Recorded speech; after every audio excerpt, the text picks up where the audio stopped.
Namaskar, hello and welcome, and joining us today is a distinguished cardiologist, electrophysiologist and a passionate leader in the medical community. That is Dr. Gunjan Shukla. He's from Ahmedabad, and from Ahmedabad to Harvard, his journey has been nothing short of inspiring. As he steps up to run for the RP Board of Trustees, he brings a vision of unity, growth and a stronger voice for Indian American physicians. So let's hear directly from him more about his mission, his passion, and why he's the right choice for RP. Welcome, Dr. Shukla. Thank you very much for having me over here. Thank you. It's a pleasure. You are here, and we are going to be talking about RP and you running for the treasurer too. So, but first, Dr. Shukla, just tell us a bit more about your journey from Ahmedabad to becoming a leading cardiologist in the US. Well, thank you very much. And, I grew up in Ahmedabad and went to BJ Medical College. After that, I decided to come in USA because of advancement in the medicine and wanted to help more people. So I took an exams, USMLE, cleared that, came down over here, and met my beautiful wife over here, and we moved to the Boston, started the residency program in Boston. So that's how it all happened. Wonderful. And like you have been deeply involved with RP, for over, I guess, 15 years. So tell me, what first inspired you to take on the leadership role within the organization? Well, when I did my residency in Boston, I decided to do cardiology followed by electrophysiology. I saw that Indian community is very involved, being a nice forefront of medicine. And sometimes we do not get that much recognition. So we do want to get more involved into political front to get our work recognized. And therefore I found API, which is an organization of the Indian physicians in America. Right. So that's how I got involved in API. And you emphasize the need for a unified RP voice in academics, policy making and advocacy. So what are the biggest challenges, preventing this unity, and how do you plan to address them? Well, it is very important for the Indian physicians to actually unite together. If you look at it, about 15 to 20% of physicians throughout America are Indian origin.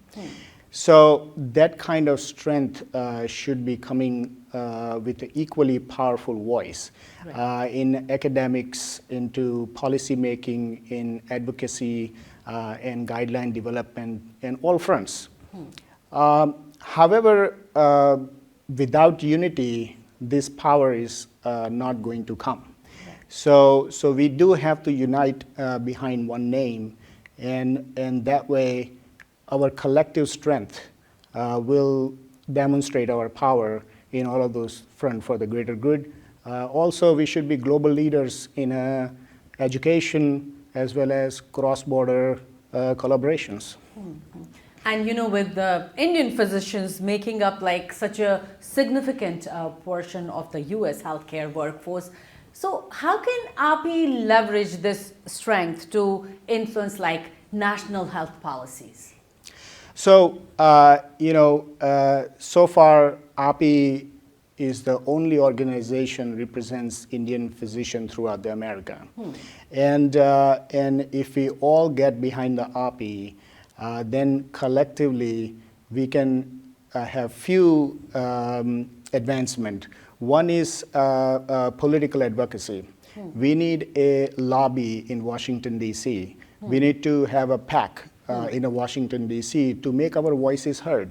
And that is very important in current day and age. Second thing, we need a seat on the table for every local boards. For example, state medical boards. Those kind of seats will give us some power and voice. Also, we need to make a deeper stride in academics. We have Indian physician in a very high academic positions, but we don't utilize that position in order to get more academics, more NIH-funded trials, more pharma-sponsored trials. This way we can make headway in this kind of agenda. So, API's membership, which stands at around 15,000, I think that's what it is, Correct. right? So, Correct. tell me, while the total Indian physicians count in USA exceeds like 100,000, so what strategies do you propose to bridge this gap and engage more members? So, as you identified, there is a critical gap. We have over 100,000 Indian physicians, and I'm not even counting the physicians who are in the residency programs Right. and who are in the medical schools.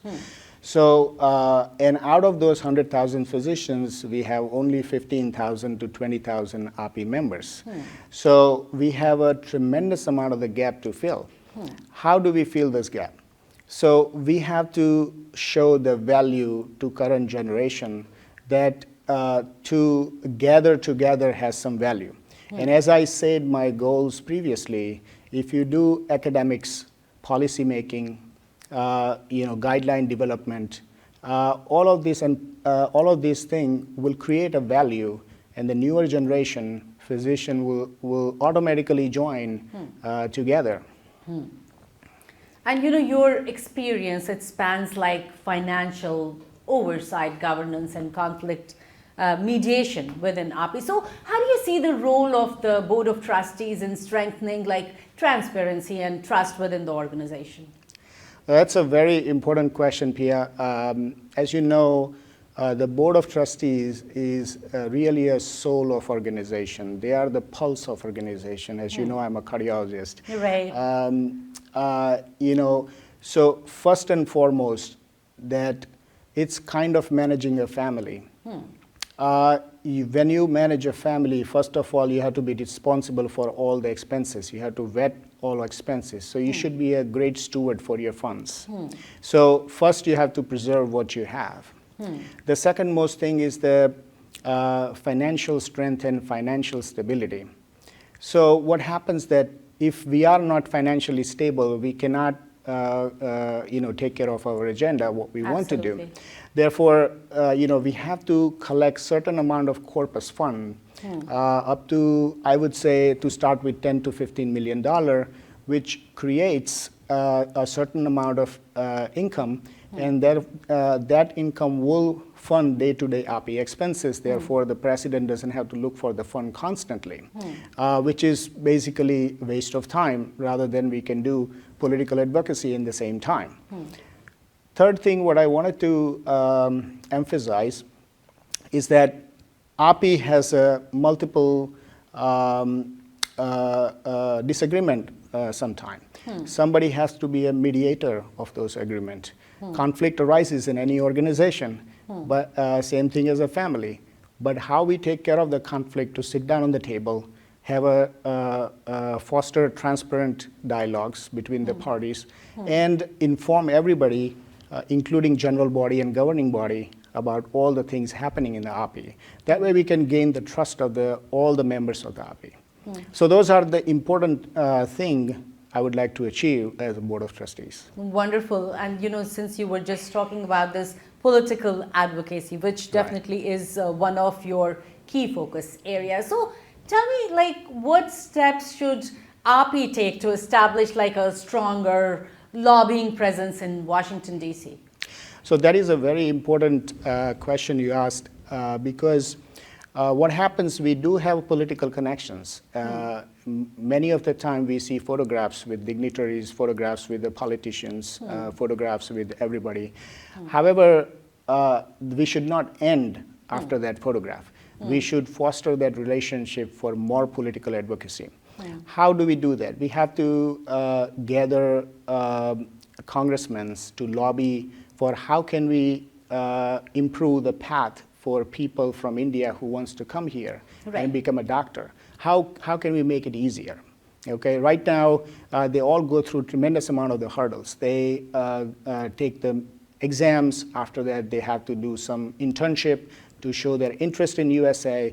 And even after doing all these things, they are considered as a foreign graduates. and they do not get the chance of getting a residency program. All of these things can be resolved with the more political advocacy. Also, India has a very large population, and we can learn from them. There are many clinical trials has been done for the US-based population. And then we extrapolate those trials for the Indian people. However, race matters in the medicine. So all of the trial research, which are mostly done on a white or a black population, we are extrapolating for Asian population, which may not apply. So we have a great cross-border collaboration with India. India has a great institution like AIIMS, my own medical college, BJ Medical College Civil Hospital. In Mumbai, in Madras, they have a lot of medical colleges. We can do a clinical trial on Asian population and learn more from those things. And your leadership, like in organizing this Gujarati Physicians Convention, it has been widely appreciated and recognized, of course. So tell me, how do you see such conventions playing a role in like fostering like professional and cultural connections among Indian physicians? So yes, I'm one of the co-founder and co-chairman of Gujarati Physician Convention. We started with the idea that let's start some small gatherings and get every medical college of at least Gujarat together. And everything starts with a small idea. And then we did a first gathering in Ohio. After that, we did in Florida, followed by Atlantic City, and now we are doing in Atlanta, Georgia.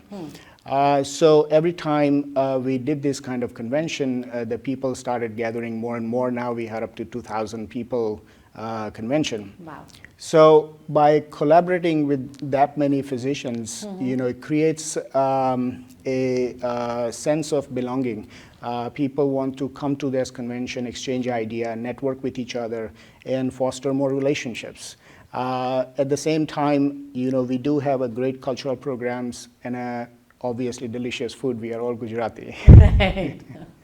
So, and we know, when COVID-19 was there, the crises, you played a critical role in, relief efforts. So tell me, how did your experience shape your perspectives on API's role in global healthcare collaborations?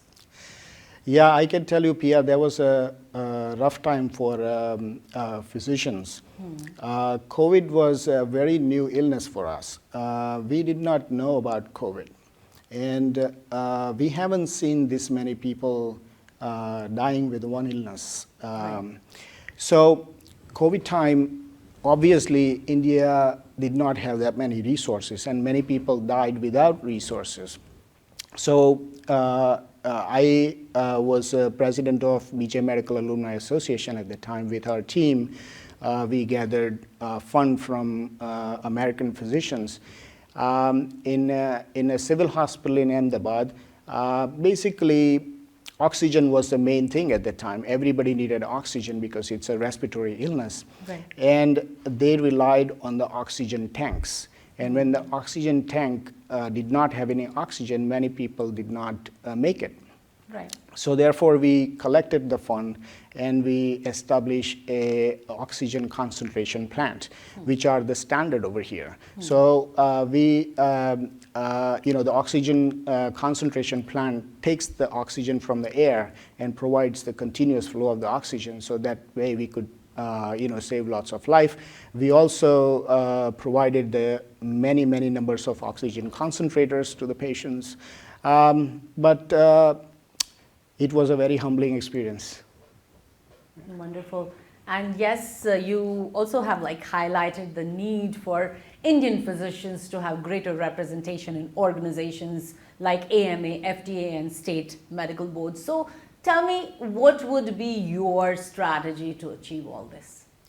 Well, we do have numbers, and most of the time we have to change our shift our focus. So many of the physicians, they don't get involved in a local medical boards. They don't get involved in an American Medical Association. They don't get involved in FDA. We need to foster newer generation doctors who are interested in a policy making. All those PhDs, masters in public health, all of these people should focus more on the FDA, policy making, guideline development. All of these areas are very important. So if I get elected in API, I would create those special committees and gather those people who are actually interested in this kind of advocacy, and we should foster those people, which we should push those people to get involved. That's my goal. And now comes the million-dollar question. You know, young physicians are the Yes. future of API. So how do you plan to make the organization more attractive and relevant to the next generation of Indian doctors? So young physicians are the future of API. Yes. We have to gather more young physicians involved and interested in API. The way to do it is to show them the value of the or a power of the gathering together. And if once we do that, once we create all these avenues for them, once we create a platform for them, I would say that they will automatically join the organization. They will see the value. They will see the path forward. Currently, young physician mostly views API as a recreational entity or a cultural gathering or a photo shoot. We should shift our focus. I'm not saying that that is not important, because also we want to do that as well. But at the same token, we have to get greater emphasis on all of these things we discussed. All right. And finally, you know, if you are elected, what would be your top 3 priorities, like in your first year as a Board of Trustee member? Yeah, so top 3 priority is that right now API is very divided. We want to heal the API. And I would like to be a glue between all the divisions, all the chapters, all the states, all the regions, and have a collectively gather everybody under one umbrella and speak with the one voice. That way we can do the great political advocacy. That way we can do the great global education. And that way we can do great cross-border collaboration. The second thing, financial stability that we discussed in depth. That is very, very important. And a third thing, have a younger generation involved in our API. All right. You know, it was wonderful talking to you and wishing you all the best. Thank you so much. Thank you so much for having me, and I thank Parikh Worldwide Media and ITV Gold to express my views among your viewers. Thank you. Thank you so much.